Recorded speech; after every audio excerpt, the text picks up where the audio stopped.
ഇന്ന് നിന്റെ ഭർത്താവ് ഗൾഫിൽ പോകുമ്പോ നിനക്ക് ഭക്ഷണത്തിന് കടയിലേൽപ്പിച്ചിട്ടാണ് പോകുന്നത്, നിനക്ക് ആശുപത്രിയിൽ പോകാൻ വണ്ടി ഏർപ്പാടാക്കിയിട്ടാണ് പോകുന്നത്. നിനക്ക് നിന്റെ മക്കൾക്കും ഒരു കുറവും വരാതെ ആ പാവപ്പെട്ടവൻ ഗൾഫിന്റെ മണലാരണ്യത്തിൽ കഷ്ടപ്പെട്ടിട്ട് അവൻ ഈത്തപ്പഴം പൊതിഞ്ഞു കൊണ്ടുവരുന്ന ചാക്കിൽ കിടന്നുറങ്ങിയിട്ട് ഭാര്യക്കും മക്കൾക്കും പെട്ടെന്ന് കീറിപ്പോയാൽ അത് മാറ്റിക്കൊടുത്ത് പരിപരുത്ത കടത്തറയിൽ കിടന്നുറങ്ങുന്നവൻ ഭാര്യക്കും മക്കൾക്കും സമൃദ്ധിയുടെ പാഠങ്ങൾ സംഭാവന ചെയ്യുമ്പോ നിന്റെ ഉപ്പ പാവമാണ്. നിന്റെ ഉപ്പ നിന്നെ ഇട്ടിട്ട് പോയത് ഉപ്പാടെ ഹൃദയത്തിന് കാഠിന്യമുള്ളത് കൊണ്ടല്ല, ഉപ്പ ചോര പൈതലായ നിന്നെ ഇട്ടിട്ട് ഗൾഫിൽ പോയത് ഗതികേട് കൊണ്ടാണ്. അതുകൊണ്ട് മോനെ, ഉപ്പാനെ മനസ്സിൽ വെറുക്കരുതേ എന്ന് മടിയിലിരുത്തിയിട്ട് ഉപ്പ എന്ന പാഠത്തെ പഠിപ്പിച്ചു കൊടുത്ത ഒരു ഭാര്യയുണ്ട്, പ്രവാസിയുടെ ഭാര്യ. അതാണ് ബീവി ഹാജർ റളിയല്ലാഹു അൻഹാ. പഠിക്കും ഖുർആനിന്ന് മടിയിലിരുത്തിയിട്ട് മോനോട് പഠിപ്പിക്കുക ഉപ്പായെ കുറിച്ച്. ആരായിരുന്നു ഉപ്പായെ കുറിച്ച് പറയാ?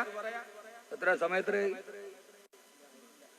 9 എത്ര വക്കറാക്ക സമയത്ര 9:30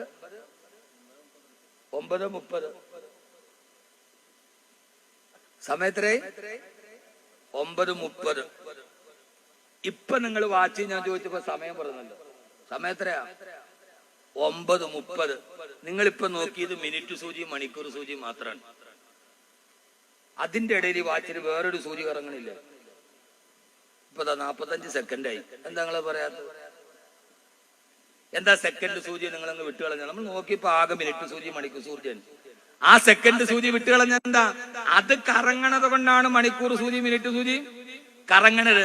പക്ഷെ ആദ്യം നോക്കി ആദ്യം കാണാൻ മണിക്കൂർ സൂചി മിനിറ്റ് സൂചി, സെക്കൻഡ് സൂചി ആരും നോക്കൂല. അതാണ് വാപ്പ. ഇതാണ് വാപ്പ. നമ്മൾ ആദ്യം നോക്കണം മണിക്കൂർ സൂചിയാണ്. അതാണ് ഉമ്മ. ഈ ഉമ്മ ഉമ്മ എന്ന് പറഞ്ഞു വാപ്പ അതിന്റെ ഉള്ളില് അങ്ങ് പെട്ടുപോയി. എടാ കുട്ടിയെ, ഉമ്മ അമ്മിഞ്ഞപ്പാല് തന്ന ഉമ്മയല്ലേന്നാണ്. നിന്റെ ഉമ്മാന്റെ മാറിടത്തിൽ അമ്മിഞ്ഞപ്പാൽ ഉണ്ടായത് നിന്റെ വാപ്പ ഈ കൈക്കോട്ട് എടുത്ത് മണ്ണിൽ പോയി കിളച്ചിട്ട് വൈകുന്നേരം കിട്ടിയ പൈസ കൊണ്ട് ഉമ്മാക്ക് ഭക്ഷണം കൊടുത്തിട്ടാണ് ഉമ്മാടെ മാറിടത്തിൽ അമ്മിഞ്ഞപ്പാൽ നിനക്ക് കുടിക്കാനുണ്ടായത്. പക്ഷെ വാപ്പ കൈക്കോട്ട് പൊക്കിയതാരും പറയില്ല. പറയൂ, വാപ്പ വേണ്ട ആർക്കും. കാരണം എന്താ? ഉമ്മാടെ സ്നേഹം അറിയൂ. കുട്ടിയൊന്ന് വീണാല് നിലവിളിച്ചാൽ ഉമ്മ ഓടിപ്പെടുക്കും. അതോ എന്റെ പൊന്നേന്ന് പറഞ്ഞെടുത്ത് മടിയിൽ വെച്ച് ഉമ്മ ഇങ്ങനെ നെറ്റിയിൽ മുത്തം കൊടുക്കും. അപ്പോഴും വാപ്പ സിറ്റൗട്ടിലെ ചാരുകസേരയില് ചാരി ഇരുന്നിട്ട് ആ മനുഷ്യന്റെ കണ്ണിന്റെ കൂടിൽ ഒരു തുള്ളി കണ്ണീരേ ഉണ്ടാവൂ. ഉമ്മാടെ കണ്ണീർ കൂടെ ഒഴുകണത് പമ്പ നദി മാതിരി ഒഴുകും. അത് ആളുകൾ കാണും. വാപ്പാന്റെ ആണുങ്ങളുടെ കണ്ണില് കണ്ണീര് ഈ കോണിൽ ഒരു തുള്ളിയെ വരൂ. അതുകൊണ്ട് അത് ആരും കാണാറില്ല. എന്റെ മോൻ വീണപ്പോ എന്റെ ഭാര്യ ഓടിച്ചെന്നെടുത്തിട്ട് എന്റെ മോന്റെ മുഖത്ത് മുത്തുമ്പോ പടച്ചോനെ, എന്റെ ഭാര്യയും എന്റെ കുഞ്ഞും എന്ത് സ്നേഹമാണെന്ന് കരുതി സിറ്റൗട്ടിലിരുന്നിട്ട് കണ്ണിന്റെ ഈ കോണിൽ ഒരു തുള്ളി കണ്ണീര് വരുന്ന ഒരു മനുഷ്യനുണ്ട്. ആ മനുഷ്യന്റെ പേരാണ് വാപ്പ. അത് ഒരു തുള്ളി ആയതുകൊണ്ട് കാണൂല. വാപ്പാന്റെ കണ്ണ് അധ്വാനിച്ച് കുഴിഞ്ഞു പോയത് കൊണ്ട് വാപ്പാന്റെ കണ്ണ് കുറച്ച് കുഴിഞ്ഞായിരിക്കുക. ഉമ്മ കൺമശി പുരട്ടി മരമാവൂര് കറുത്തിട്ടാണ് ഇരിക്കുക. വാപ്പ ഈ പെണ്ണെ, വാപ്പ ഇറങ്ങി പോകുമ്പോ രാവിലെ വീട്ടിൽ നിന്ന് വാപ്പ ഇറങ്ങി പോകില്ലേ, അപ്പൊ ഉമ്മ മക്കളോട് പറയണം, മക്കളെ പോണ മനുഷ്യനെ കണ്ടോ?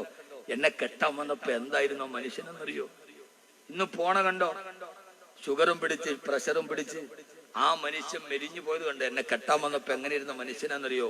മക്കളെ, ആ മനുഷ്യൻ മെലിഞ്ഞു പോയത് എനിക്കും നിങ്ങൾക്കും ഭക്ഷണം ഉണ്ടാക്കാനുള്ള ഓട്ടത്തിന്റെ ഇടയിലാണ്. അതുകൊണ്ട് നിങ്ങൾ എന്നെ വിഷമിപ്പിച്ചാലും എനിക്ക് കുഴപ്പമില്ല, പക്ഷെ നിങ്ങളുടെ ഉപ്പാനെ വിഷമിപ്പിക്കരുതെന്ന് പറഞ്ഞു കൊടുക്കാൻ വീട്ടിന്റെ ഉള്ളിൽ ഒരു ഹാജറ വേണം. റളിയല്ലാഹു ആമീൻ പറയും. വീട്ടിന്റെ ഉള്ളിൽ ഒരു ഹാജറ വേണം.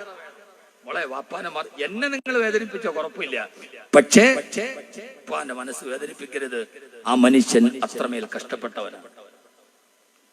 നേരെ തിരിച്ച് മക്കളെ ഇരുത്തിയിട്ട് പീടികയിലോട്ടൊന്ന് പോകുമ്പോ, മക്കളെ വീട്ടിലോട്ട് കയറിയപ്പോ ഉമ്മ ഉറങ്ങാൻ. മക്കളെ, ഉമ്മ എന്തി? ഉമ്മ ഉറങ്ങാൻ. നോക്കുമ്പോ ആ പാവം ഇങ്ങനെ ജോലിയൊക്കെ ചെയ്തിട്ട് കിടന്നുറങ്ങാൻ. മക്കളെ വിളിക്കണ്ട. അതെന്താന്നറിയോ? ഈ വീട്ടിൽ രാവിലെ ആദ്യം എഴുന്നേക്കണ ആളാണ്. ഏറ്റവും അവസാനം ഉറങ്ങണ നമ്മുടെ ഉമ്മയാണ്.